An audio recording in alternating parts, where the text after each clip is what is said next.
der nett ist, aber jemand, der ganz Kennen Sie die Geschichte von Franz nicht? Also bitte, wenn's nicht wissen, wie die geht.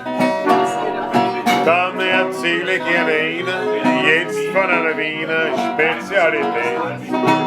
Der Franz hat halbe Zeit und Zeit so viel im Fred und die verbringt er gern in der Natur.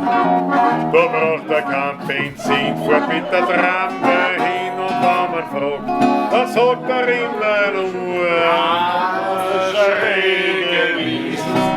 Am Donaukanal ist meine Wehr, auf jeden Fall. Ich brauch keine Mist, kein reicher Papa. Mein Wirtsal, ja die Liebe so an. Ich bin der Franz, ich brauch kein Pflanz und kein Tamtam. Ich fahr nicht fort, ich bleib daheim und bloß am Kamm. Schräge Wiesn, am Donaukanal ist meine Wehr, auf jeden Fall.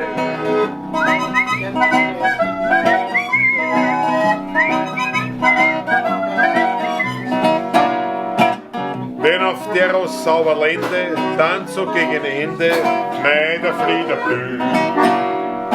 Dann wollen alle Leute verreisen, fahren mit der Eisenbahn dann alle mit. Anna, da bleib ich stur bei meiner Überfuhr, weil ich für keine Luxusreisen bin.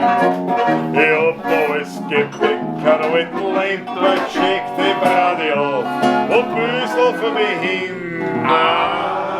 Schräge Wiesn, am Donaukanal ist meine Wehr, auf jeden Fall. Ich brauch keine Mist, kein rechter Papa. Mein Wirtsal, ja die Liebe so an. Ich bin der Franz, ich brauch kein Pflanz und kein Tamtam.